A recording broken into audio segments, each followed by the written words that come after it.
이재명이 어제 경제 토론을 하다가 뭐 통상 등과 또 관련해서 지금 언급한 발언 중에 미국과 중국 관련 발언이 매우 우려스러웠어요. 지금 미국에서도 이재명의 말을 갖다가 전부 모니터하고 체크할 건데 매우 우려스러운 언급들이 구체적으로 있었어요. 그래서 어제 트럼프의 통상 관련 입장을 이야기하다가 이재명이 미국과 관세 협상을 해야 되는데 여기서 가장 중요한 것은 국익이다. 그래서 우리가 맨 먼저 서둘러서 조기 협상을 타결할 필요는 없다. 이까지는 뭐 인정을 합시다. 전략적인 방법이라고 볼 수 있으니까요. 그러면서 협상을 잘하되 향후에 수출 시장이나 수출 품목을 다변화해야 된다는데 이거는 모르고 하는 소리죠. 지금 전 세계가요, 경제가 다 저성장인데 수출 품목과 수출 시장을 다변화한다는 건 이건 틀린 이야기고 오히려 중국에서 벗어나서 미국을 중심으로 수출 시장 품목을 열어가는 게 안전하죠. 자, 그런데 이까지는 또 그렇다 칩시다. 이제 결정적인 이야기가 나왔어요.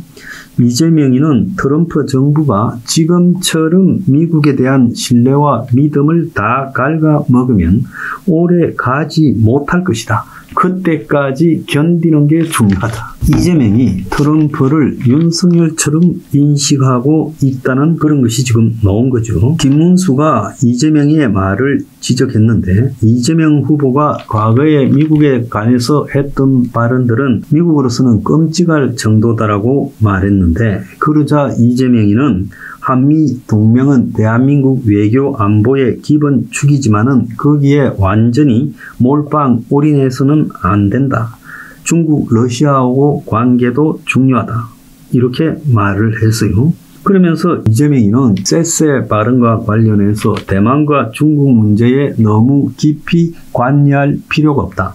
이것은 트럼프가 오래 못 갈 거다라고 한 발언과 또 대만 중국 문제에 너무 깊이 관여할 바가 없다라는 그런 말을 두 가지가 오늘 핵심이에요. 중국의 대만 침공 시 개입 여부에 대해서는 애매하게 돌렸습니다. 이재명이는 북핵에 있어서도 우리도 갖는다라는 생각은 미국으로 하여금 주변국의 핵 도미노 현상을 일으킨다 해서 미국이 승인할 리도 없다. 이렇게까지 이제 이야기를 했는데 여기에 하나 더 보태서 방위비 협상과 관련해서 퍼주기를 갖다가 해서는 안 된다라고 말을 했습니다. 당연한 말이지만 상대가 이재명이라서 이 말이 의미심장하게 들리고 있어요. 그런데 지난 목요일 날요. 주한미군 사령관 제이비어 버런슨이요. 한 말이 지금 주말에 크게 화제가 되었습니다. 한국은 베이징과 가장 가까운 거리에 있는 미국의 동맹국이고 일본과 중국 본토 사이에 떠있는 고정된 항공모함 같다라고 이야기하면서 이제 미국의 입장이 나와요. 주한미군은 본토 격퇴에만 초점을 맞추지 않을 것이다.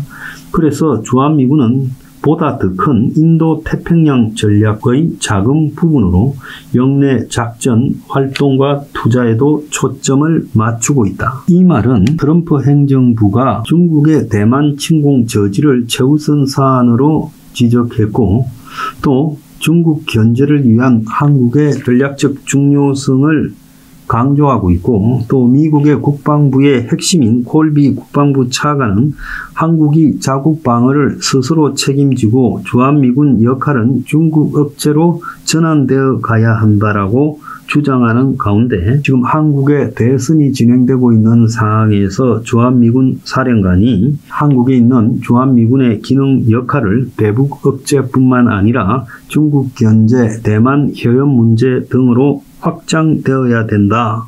이렇게 말을 한 거예요.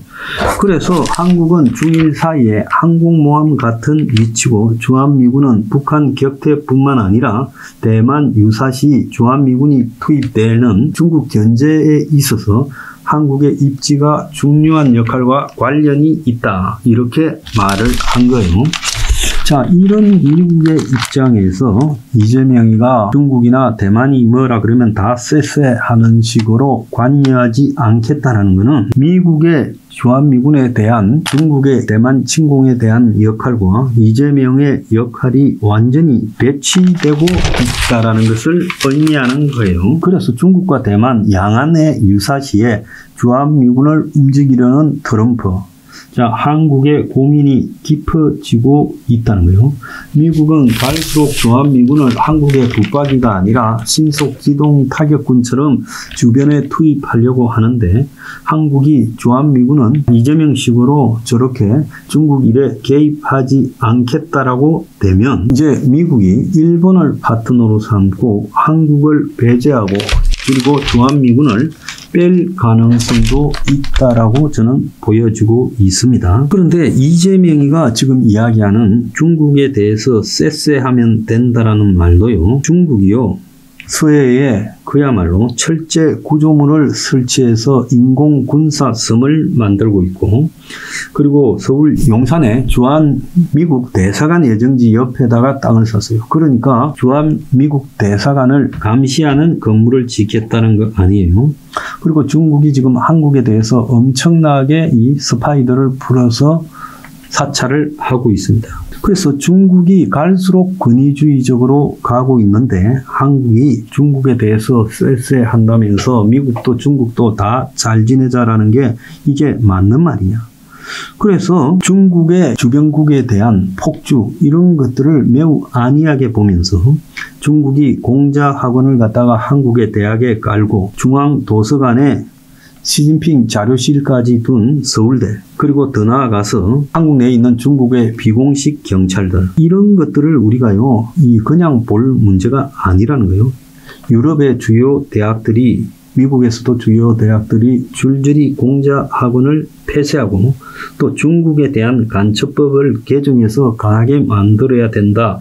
이런 것들이 있는데 단순히요. 한국과 중국, 한국, 미국의 관계를 서로 간의 균형자로서 이쪽에도 쎄쎄 저쪽에도 쎄쎄하면서 가겠다는 이재명의 뜻이 관철될 수 있겠느냐. 저는 불가능한 꿈 같은 소리를 이재명이가 하고 있다. 그래서 미국에서 봤을 때 트럼프가 오래 못 갈 것이라는 이재명의 발언과 대만 중국 양안의 문제에 깊이 개입할 필요가 없다는 쎄쎄 발언 그리고 주한미군 분담금 문제에 대해서 미국이 지금 한국 때문에 있냐 이렇게 말하는 이재명의 발언에 대해서 지금 그게 뭐 트럼프 아들 꼬드겨가지고 해결될 문제는 아닐 거다. 미국이 지금 이재명이가 당선된다고 가정하고 이재명을 어떻게 다루어야 될 건가를 깊이 고민하고 있을 것이다. 미국이라는 사회를 좀 알면요. 자신들에게 기본적으로 우호적이냐 아니면 자신의 적들에게도 우호적이면서 양다리 타고 있는가. 다른 나라는 양다리 타도 되지만 한국 같은 경우에는 양다리를 탄다면 그리고 미국의 적국에 우호적이라면 그때는 미국이 그냥 있지 않을 것이다. 본때를 보이려고 할 것이다. 이걸 어떻게 감당할 수 있겠는가. 이재명이 참으로 걱정되는 소리들을 늘어놓고 있어요. 어제 한 말도 미국에 벌써 들어갔을 거예요.